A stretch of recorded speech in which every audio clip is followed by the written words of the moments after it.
اللہ اکبر اللہ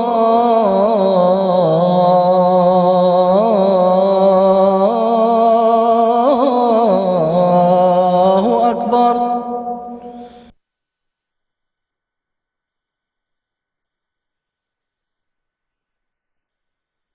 اعوذ باللہ من الشیطان الرجیم، بسم اللہ الرحمن الرحیم۔ السلام علیکم ورحمۃ اللہ وبرکاتہ۔ ناظرین کرام، فقہی مسائل کا سلسلہ اللہ تعالیٰ کے فضل سے جاری و ساری ہے۔ ایک نئے پروگرام کے ساتھ ہم آپ کی خدمت میں ایک مرتبہ پھر حاضر ہیں۔ آج بھی انشاءاللہ حسب معمول اسی طرح آپ کی طرف سے موصول ہونے والے سوالات پر گفتگو کریں گے۔ پینل میں شرکت فرما ہیں لندن اسٹوڈیوز میں مکرم و محترم مولانا ظہیر احمد خان صاحب، اور ٹیلی فون لائن پر گفتگو فرمائیں گے استاذی المکرم جناب مبشر احمد صاحب کالوں مفتی سلسلہ۔ تو انشاءاللہ ابھی آپ کی طرف سے موصول ہونے والے سوالات ان بزرگوں کی خدمت میں پیش کیے جائیں گے۔ بالعموم ہمارے جو سوالات ان دنوں جن پر ہم گفتگو کر رہے ہیں ان کا تعلق عبادات کے مختلف حصوں سے ہے۔ پہلا سوال بھی اسی نوعیت کا ہے کہ روزمرہ کے دینی معمولات میں سے ایک نماز کی ادائیگی ہے، اور نماز کے ادا کرتے ہوئے توجہ رکھنے کے باوجود بعض دفعہ انسان بھول جاتا ہے، کوئی غلطی ہو جاتی ہے، کوئی حصہ مس ہو جاتا ہے۔ تو ان چیزوں پر کیا کرنا چاہیے، اس کے متعلق بھی شریعت کی واضح اور کھلی تعلیمات ہیں۔ ایک معروف چیز جو ہے وہ یہ ہے کہ نماز کے آخر پر ایک سجدہ کیا جاتا ہے جس کو سجدہ سہو یعنی بھول جانے کا سجدہ کہا جاتا ہے۔ وہ کن کن مواقع پر یا اس کی کیا وجوہات ہیں، اس کے متعلق ہمیں پوچھا ہے مکرم ندیم عالم صاحب نے لندن سے کہ سجدہ سہو کن وجوہات کی بنا پر کیا جاتا ہے۔ تو اس سوال کے لیے میں درخواست کروں گا مکرم مبشر احمد خان صاحب سے مفتی سلسلہ سے کہ وہ اس کے بارے میں گفتگو فرمائیں۔ جی، سب سے پہلے تو میں اس لفظ کی حقیقت بیان کرنی چاہتا ہوں۔ سہو کے معنی ہیں بھول جانا، غلطی سے کوئی کام زائد کر لینا یا کوئی کام رہ جانا کرنے سے۔ اور اس کے لیے لفظ جو سجدہ ہے وہ اردو پڑھنے والوں کو جاننے والوں کو غلط فہمی ہوتی ہے کہ سجدہ سہو شاید ایک ہے۔ یہ دراصل دو سجدے ہوتے ہیں، اور عربی زبان میں دو سجدوں کو سجدہ تین کہتے ہیں۔ اور عربی گرامر کا یہ قاعدہ ہے کہ جب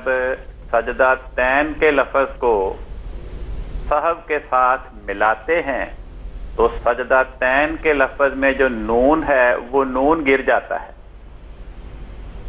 اور جو تے کے بعد یہ ہے اس پہ چونکہ جزم ہے وہ بھی بیچاری خاموش ہو جاتی ہے۔ تو پڑھنے میں یہ لفظ ہوتا ہے سجدہ تسہو۔ اور جن لوگوں کو عربی زبان اور اس کی گرامر سے واقفیت نہیں ہوتی وہ سمجھتے ہیں کہ یہ سجدہ تسہو جو ہے یہ ایک ہے، دراصل وہ ایک نہیں، وہ دو ہوتے ہیں۔ تو ناظرین کو سب سے پہلی بات میں یہ عرض کرنی چاہتا ہوں کہ سجدہ سہو کی اردو ترکیب سے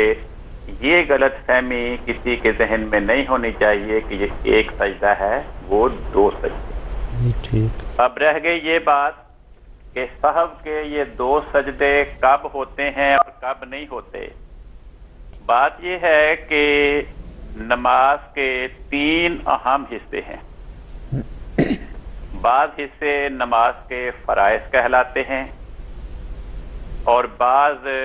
نماز کے واجبات کہلاتے ہیں، اور بعض حصوں کو نماز کی سنن کہا جاتا ہے۔ نماز کے فرائض سے مراد نماز کے وہ اہم حصے ہیں جن کو ادا کیے بغیر نماز نہیں ہوتی. مثلا نماز کی رکعات ہیں. اگر کوئی رکعت کم پڑھ لی ہے تو پھر یاد آنے پر وہ جو رکعت چھوٹ گئی ہے وہ رکعت بھی پڑھنی ہے اور سہو کے 2 سجدے بھی کرنے ہیں. اگر رکعت سہون مقررہ تعداد سے زیادہ پڑھ لی ہیں، 1 رکعت زائد پڑھ لی ہے یا 2 رکعت زائد پڑھ لی ہیں، تو پھر صرف اس پہ سہو کے 2 سجدے ہوں گے. اسی طرح قیام ہے اور نماز میں قرات ہے، رکوع ہے. ہر رکعت میں 2 سجدے ہیں اور آخری رکعت میں قعدہ ہے، جیسے ہم عام اردو زبان میں روزمرہ کی زبان میں کہتے ہیں کہ تشہد میں بیٹھا یا اتحیات میں بیٹھا. تو یہ سارے نماز کے فرائض ہیں. ان فرائض میں اگر بھولے سے کمی ہو جائے یا زیادتی ہو جائے تو کمی کی صورت میں اس کمی کی تکمیل کے ساتھ ساتھ سہو کے 2 سجدے کرنے بھی ضروری ہیں. جیسے 2 سجدے کرنے ہر رکعت میں، لیکن اگر کسی رکعت میں 2 کی بجائے 1 ہی سجدہ کیا اور بعد میں یاد آیا کہ میں نے تو 1 سجدہ کیا ہے اور 1 چھوٹ گیا ہے، تو پھر پہلے وہ آخری وہ جو سجدہ چھوٹ گیا ہے وہ ادا کیا جائے گا تاکہ اس کی تعداد مکمل ہو، اور پھر سجدہ سہو کر کے سلام پھیری جائے گی. اسی طرح مثلا رکعت ہیں، اگر 4 رکعت کی بجائے 5 پڑھ لی ہیں اور نماز کے دوران ہی یاد آ گیا تو تشہد کے بعد سجدہ سہو کرنا ضروری ہوگا. لیکن اگر 4 کی بجائے یعنی 4 رکعت پڑھنی تھی 3 رکعت پڑھی ہیں اور یاد آ گیا کہ میری 1 رکعت رہ گئی ہے تو پھر پہلے اس رکعت کو پورا کرے گا اور پھر سہو کے 2 سجدے کرے گا. اسی طرح رکوع بھول گیا یا سجدہ بھول گیا تو ان ساری صورتوں میں سجدہ سہو کرنا ضروری ہے. کچھ نماز کے حصے ایسے ہیں جنہیں نماز کے واجبات کہا جاتا ہے. اس سے مراد نماز کے وہ حصے ہیں جن کا کرنا ضروری ہے، لیکن اگر سہون وہ حصے رہ جائیں تو ان کا دہرانا ضروری نہیں ہوتا، ان کے دہرائے بغیر بھی نماز مکمل ہو جاتی، مگر ان کی جگہ سہو کا سجدے 2 کر لینے سے اس غلطی کا ازالہ ہو جاتا ہے. مثلا ہر رکعت میں سورۃ فاتحہ پڑھنی ہے یا سورۃ فاتحہ کے بعد قرآن کریم کی کوئی سورت یا کچھ آیات کی تلاوت کرنی ہے، تو یہ چیزیں ایسی ہیں اگر یہ چیزیں رہ جائیں یا رکوع کے بعد کھڑا ہونا ہے یا دونوں سجدوں کے درمیان قعدہ ہے، دونوں دوسری اور تیسری رکعت کے درمیان جو بیٹھنا ہے، اگر یہ رہ جائیں تو صرف سہو کے 2 سجدے کرنے سے اس غلطی کا ازالہ ہو جائے گا. لیکن اگر رکعتیں پڑھنی اسے یاد نہیں رہی کہ میں نے کتنی رکعت پڑھی ہیں، تو فقہا اور بزرگان امت کہتے ہیں کہ جب یہ شبہ پڑ جائے کہ میں نے رکعتیں زیادہ پڑھی ہیں یا تھوڑی پڑھی ہیں تو اپنا رجحان کمی کی طرف لے جائے. جس طرف اس کا ذہن جائے تو وہ یہ سمجھے کہ میں نے کم پڑھی ہے، اس کے مطابق اس رکعت کو پورا کر کے سہو کے 2 سجدے کرے. نماز کا تیسرا حصہ نماز کی سنن کہلاتی، یعنی نماز کے وہ کام جن کے کرنے سے بہت زیادہ ثواب ملتا ہے، لیکن اگر سہون وہ رہ جائیں تو ان کے رہ جانے کی وجہ سے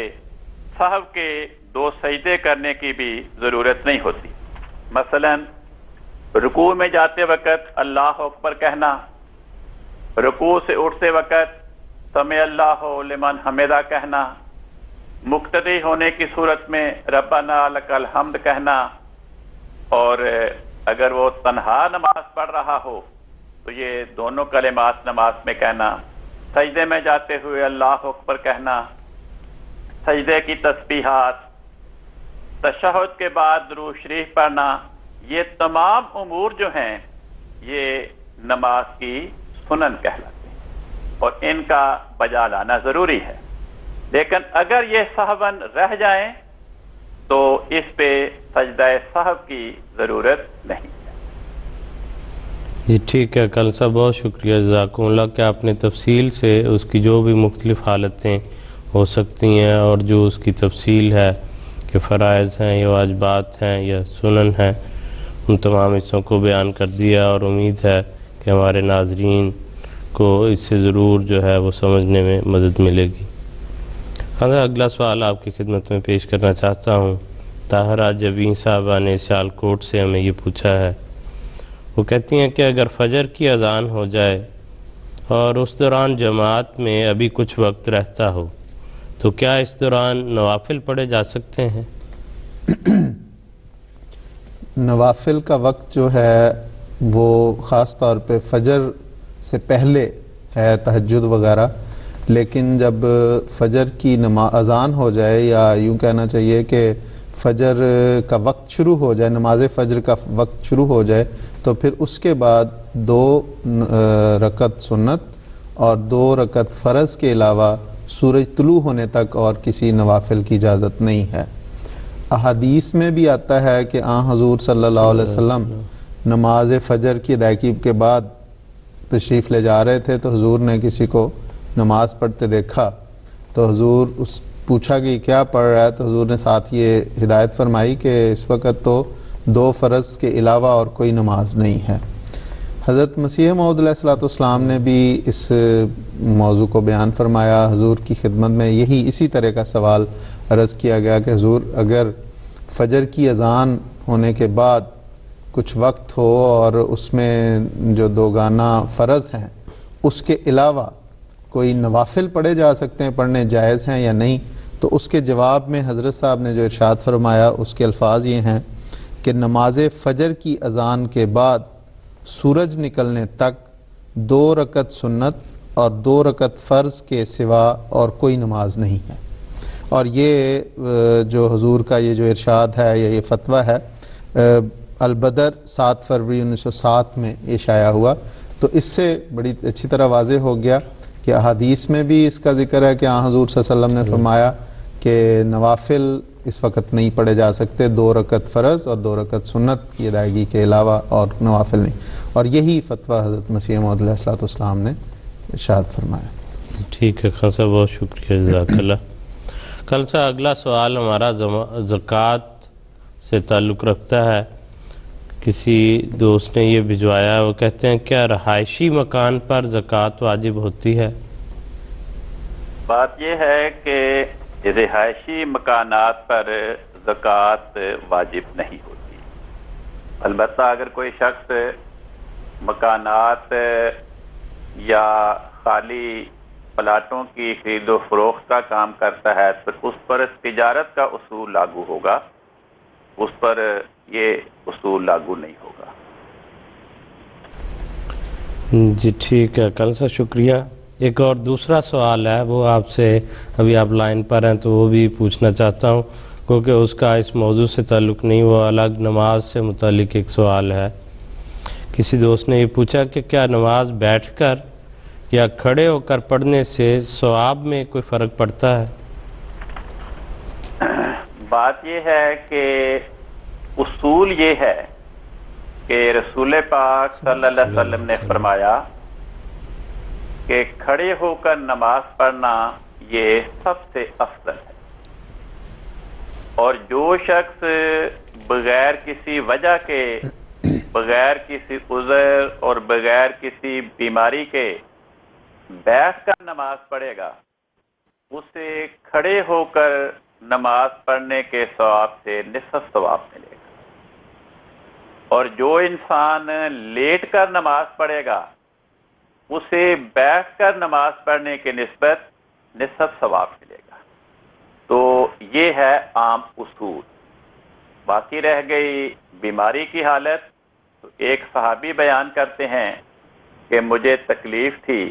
تو میں نے رسول پاک صلی اللہ علیہ وسلم سے بیٹھ کر نماز پڑھنے کی بابت دریافت کیا، تو آپ نے مجھے یہ فرمایا کہ بہتر تو یہ ہے کہ کھڑا ہو کر نماز پڑھ، اگر تجھے کھڑا ہو کر نماز پڑھنے کی طاقت نہ ہو تو پھر بیٹھ کر نماز پڑھ لے، اور اگر تجھے بیٹھ کر نماز پڑھنے کی طاقت بھی نہ ہو تو پھر لیٹے لیٹے نماز پڑھ لے۔ تو نماز کسی حالت میں چھوڑنے کی اجازت نہیں دی، چنانچہ حدیث میں لکھا ہے کہ رسول پاک صلی اللہ علیہ وسلم بعض بیماریوں میں بیٹھ کر نماز پڑھتے تھے، ایک مرتبہ آپ گر گئے، آپ زخمی ہو گئے، آپ بیٹھ کر نماز پڑھتے رہے۔ تو مجبوری کی حالت میں اگر کوئی انسان بیٹھ کر نماز پڑھے گا یا لیٹ کر نماز پڑھے گا تو چونکہ اس میں اس کی نیت کی خرابی کا دخل نہیں، اس لیے اس کو اتنا ہی ثواب ملے گا جتنا کھڑے ہو کر نماز پڑھنے والے کو ملتا ہے۔ لیکن اگر کوئی بغیر مجبوری کے بیٹھ کر نماز پڑھے یا لیٹ کر نماز پڑھے تو اس کا ثواب، جیسا کہ حضرت رسول پاک صلی اللہ علیہ وسلم نے فرمایا، وہ بیٹھ کر نماز پڑھنے سے نصف ہو جائے گا، اور لیٹ کر نماز پڑھنے سے بیٹھ کر نماز پڑھنے کی نسبت بھی اس کا ثواب جو ہے وہ آدھا رہتا ہے۔ کل سا اس سلسلے میں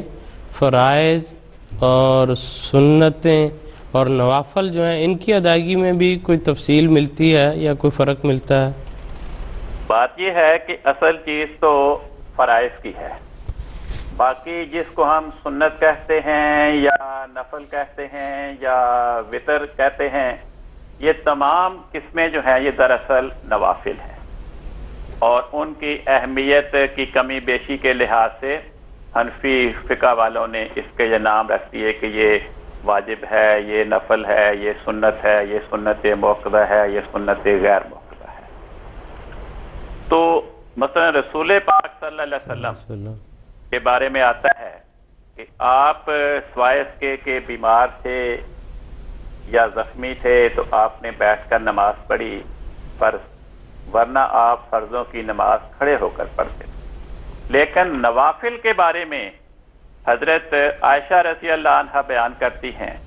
کہ جب آپ کی عمر زیادہ ہو گئی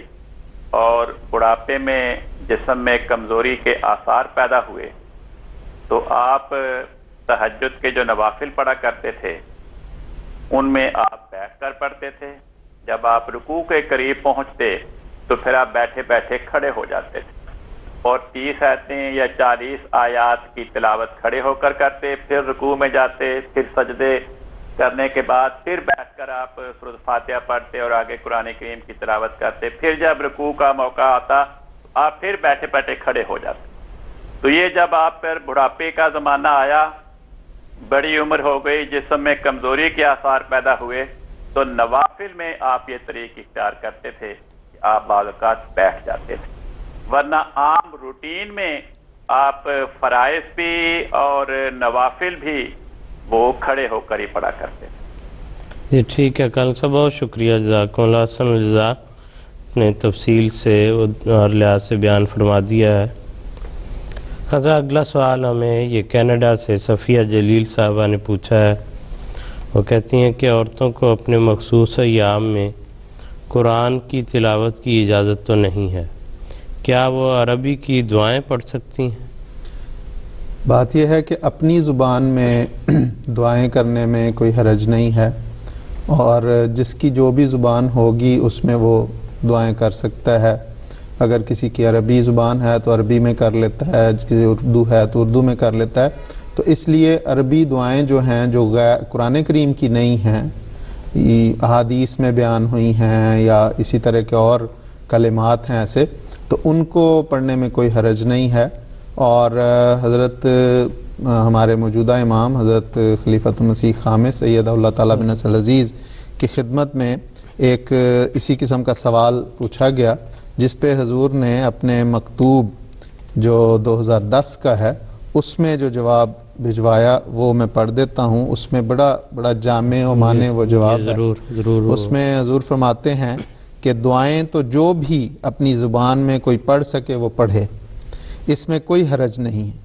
لیکن لمبی تلاوت کرنے یا حسن قرات کے مقابلوں میں حصہ لینے اور اسی طرح قرآن مجید کو پکڑ کر اس کی باقاعدہ تلاوت کرنے کی اجازت نہیں۔ تاہم ان ایام میں قرآن مجید کو پکڑا جا سکتا ہے، اس میں کوئی حرج نہیں، کیونکہ ہاتھ تو گندے نہیں ہوتے اور نہ ہی حیض کا کوئی اثر ہاتھوں پر ہوتا ہے۔ زیادہ سے زیادہ یہ احتیاط کی جاتی ہے کہ ننگے ہاتھوں سے پکڑنے کی بجائے ہاتھ پر کوئی کپڑا وغیرہ باندھ لیا جائے۔ تو اس میں بڑی خوبصورت سارے مضمون کو حضور نے سارے پہلو جو ہیں وہ بیان کر دیے، اور دراصل احادیث پر یہ چیزیں مبنی ہیں کہ حضور صلی اللہ علیہ وسلم نے اپنی ازواج سے بعض اوقات مسجد سے کوئی چیز چٹائی بچھانے یا کوئی چیز پکڑنے کے لیے کہا تو انہوں نے یہ عرض کی کہ حضور میں تو ایام میں ہوں، تو حضور نے فرمایا کہ جو حیض ہے وہ تمہارے ہاتھ میں تو نہیں ہے، اسے پکڑ لو۔ اسی طرح ازواج مطہرات کا آتا ہے کہ ہم ان ایام میں حضور صلی اللہ علیہ وسلم کے لیے مسجد میں جا کے چٹائی وغیرہ بچھا دیا کرتی تھی، تو وہی ہے، وہی مضمون یہاں پہ کہ حیض جو ہے وہ ہاتھ پہ تو نہیں ہے، تو اس کا اثر اس طرح تو نہیں۔ تو اسی طرح بعض اوقات بعض بزرگوں نے یہ بھی احتیاط کی، اور اس کا بھی حضرت صاحب نے ذکر اس میں فرما دیا کہ اگر بہت زیادہ احتیاط ہے تو اچھی بات ہے کہ اس میں پھر کسی کپڑے میں، صاف ستھرے کپڑے میں پکڑ لیا جائے قرآن کریم کو۔ تو یہ سارے پہلوؤں کو حضور نے اس میں بیان کر دیا ہے۔ تو خلاصہ یہ کہ عام طور پہ باقاعدہ تلاوت کرنا تو ان ایام میں اجازت نہیں ہوتی، اور خاص طور پہ قرآن کریم کو لے کے، اور جہاں تک اس بات کا تعلق ہے کہ اپنی زبان میں دعائیں کرنا یا عربی کی دعائیں کرنا، اس میں کوئی حرج نہیں، وہ تو انسان زبانی طور پہ یا دل میں جو یاد ہیں، جو اس کو مستحضر ہیں یا حفظ کی ہوئی ہیں، تو ان کو پڑھنے میں کوئی حرج کی بات نہیں۔ جی ٹھیک ہے خان صاحب، بہت شکریہ۔ خان صاحب ولی محمد بابر صاحب کینیڈا سے انہوں نے یہ سوال ہمیں پوچھا ہے، وہ کہتے ہیں کیا صدقہ صرف صدقے کے طور پر دیا جا سکتا ہے یا کسی اور فنڈ جیسے مسجد فنڈ وغیرہ کے طور پر بھی ادا کیا جا سکتا ہے؟ بات یہ ہے کہ صدقے کا لفظ صدق سے نکلا ہے، سچائی، جس کا مطلب یہ ہے کہ اللہ تعالیٰ کی راہ میں سچے دل سے اپنے مال کو قربان کرنا، خواہ وہ مسجد کی تعمیر کے لیے یا مسجد کی ضروریات کے لیے ہو یا کسی اور نیک کام کی ادائیگی کے لیے ہو۔ چنانچہ قرآن کریم نے فرمایا انما الصدقات للفقراء والمساکین والعاملین علیہا والمؤلفۃ قلوبہم وفی الرقاب والغارمین وفی سبیل اللہ وابن السبیل۔ فرمایا کہ جو صدقات کا مال ہے یہ محتاجوں کی ضروریات پوری کرنے کے لیے، مساکین کی ضروریات پوری کرنے کے لیے، اور جو صدقات کے انتظام پہ، صدقات کی وصولی پہ، اس کے اخراجات اور حساب کتاب رکھنے پہ کارندے مقرر ہیں، ان کی ضروریات پوری کرنے کے لیے، اور جن کے دل اسلام کے ساتھ جڑے ہوئے ہیں مگر کسی مجبوری کے تحت وہ اسلام کا اظہار نہیں کر رہے اور ان سے غلطیاں بھی سرزد ہو رہی ہیں اس مجبوری کی بنا پر، تو ان کو اس سے بچانے کے لیے، غلاموں کو آزاد کرنے کے لیے، جو لوگ محتاج ہیں، قرض دار ہیں، ان پہ کوئی مصیبت پڑ گئی ہے، آفت پڑ گئی ہے، ان کی مدد کے لیے، آگے فرمایا فی سبیل اللہ، اللہ تعالیٰ کے راستے میں۔ یہ اتنا جامع لفظ ہے کہ جتنے بھی نیکی کے کام ہیں سارے کے سارے کام اس ایک لفظ میں سموئے جاتے ہیں۔ پھر فرمایا وابن السبیل، مسافروں کی ضروریات پوری۔ اب مسافر تو امیر بھی ہو سکتا ہے، غریب بھی ہو سکتا ہے، تندرست بھی ہو سکتا ہے، بیمار بھی ہو سکتا ہے۔ تو یہ جو صدقات کے مال ہیں ان کے یہ مصارف بیان فرمائے ہیں اس لیے خواہ مسجد کی تعمیر کا فنڈ ہو یا مسجد کی مرمت اور مسجد کی ضروریات کے لیے کوئی انسان صدقہ دینا چاہے تو وہ صدقہ دے سکتا ہے۔ کل صاحب ایک تاثر ہمارے ہاں عام طور پہ یہ پایا جاتا ہے اور اس سوال کی بنیاد بھی وہی لگتا ہے کہ صدقہ لینا جو ہے وہ گویا کہ جائز بات نہیں، یا جو صدقہ لیتا ہے وہ بلائیں جو صدقہ دینے والا ہے جو اس پر آنی تھی گویا صدقہ لینے والے پر آ جائیں گی۔ تو اس کے متعلق بھی اگر آپ کچھ تفصیل بیان فرما دیں، اور پھر یہ بھی کہتے ہیں کہ صدقہ جس کو دیا جائے اس کو بتا کر دینا چاہیے، اور اگر اس کا دل چاہے تو قبول کر لے ورنہ جو ہے وہ نہ کرے، اور بغیر جو ہے اس نام کے صدقے کے بغیر جو ہے وہ نہیں دینا چاہیے۔ تو اس کی کیا حقیقت ہے؟ بات یہ ہے کہ یہ تو کسی آیت یا حدیث میں ایسا نہیں پایا جاتا کہ جو انسان خدا کی راہ میں کسی انسان کو صدقہ دے گا تو صدقہ دینے والے کی مصیبت اور پریشانی صدقہ لینے والے کے گلے پڑ جائے گی، کیونکہ اگر یہ بات ہو تو یہ تو پھر بڑا ظالمانہ حکم ہوگا، اور یہ رویہ بھی بڑا ہی ظالمانہ ہوگا کہ گویا ہم بجائے لوگوں کی خدمت کرنے کے لوگوں کو مصائب میں مبتلا کر رہے ہیں صدقہ و خیرات دے کر۔ تو ایسی بات تو خلاف عقل بھی ہے اور خلاف شریعت بھی ہے۔ باقی رہ گئی یہ بات کہ ہم کسی انسان کو صدقہ کا مال دے رہے ہیں تو اسے اگر ہمیں یہ محسوس ہو کہ وہ صدقے کا مال لینے سے انکباس کرے گا اور اپنی تکلیف کو گوارا کر لے گا، تنگی میں اپنا رہنا برداشت کر لے گا، تو ہمیں اس کو نہیں دینا چاہیے اور ہمیں اس کو بتا دینا چاہیے۔ البتہ اگر تحفے کی شکل ہو تو پھر اسے کہہ دیں کہ یہ ہم تحفہ دے رہے ہیں، کیونکہ بعض اوقات بعض انسان ایسے ہوتے ہیں جو یہ سمجھتے ہیں کہ میں تنگی میں گزارا کر لوں گا، تکلیف برداشت کر لوں گا، لیکن صدقات کا مال میں نہیں لوں گا۔ لیکن تو خیر تحائف میں چونکہ محبت کا پہلو پایا جاتا ہے، اس میں اس کو پتا ہوتا ہے کہ آج اس نے مجھے تحفہ دیا تو کل میں بھی اس کے رد عمل میں اس کو ایسا ہی تحفہ دوں گا، واپس کروں گا، اس پہ اس کا دل مائل ہو جاتا ہے۔ باقی معاشرے میں اس قسم کے غلط تصورات پائے جاتے ہیں۔ اب وہی لوگ جو یہ تصور پیش کرتے ہیں کہ صدقے کا مال لینے سے صدقہ دینے والے کی مصیبت اور پریشانی صدقہ لینے والے پہ پڑ جائے گی، وہ صدقہ تو نہیں لیں گے، چوری کا مال لے لیں گے۔ رشوت کا مال لینے میں انہیں کوئی خوف نہیں ہوگا۔ اگر کہہ دے کہ صدقے کا مال ہے، پھر کہیں گے نہیں نہیں صدقے کا مال ہے، ہمیں مصیبت پڑ جائے۔ یہاں پہ میں ایک عرض کرنا چاہتا ہوں کہ جو محترم کالم صاحب نے فرمایا بالکل اسی طرح اگر ہم زمانہ نبوی میں بھی دیکھیں تو اس میں بھی لوگ جو ضرورت مند ہوتے تھے بڑے آرام سے صدقہ لے لیتے تھے اور کوئی ایسی اس میں بات نہیں تھی، بلکہ ہاں حضور صلی اللہ علیہ وسلم کی جو وہ حضرت عائشہ کی ایک آزاد کردہ لونڈی تھی،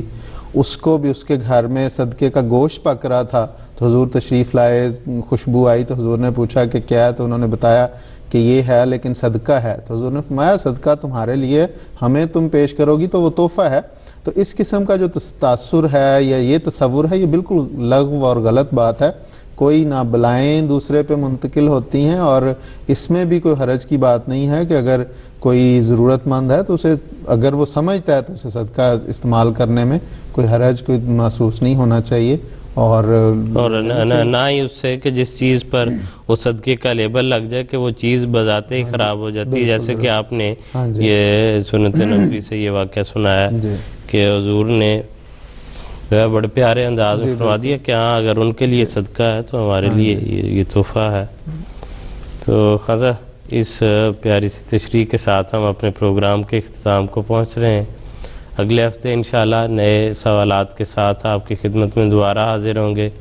ہمارا ای میل ایڈریس اور رابطے کی تفصیلات آپ کو معلوم ہیں، آپ کو اسکرین پر بھی نظر آ جاتی ہیں، اس کے مطابق جو بھی سوالات آپ کے ہوں ان موضوعات سے متعلق یا کسی اور موضوع کے متعلق آپ پوچھنا چاہیں تو ہم اس کو ویلکم کرتے ہیں۔ انشاءاللہ اگلے ہفتے دوبارہ ملاقات ہوگی۔ السلام علیکم ورحمۃ اللہ۔ اللہ اکبر اللہ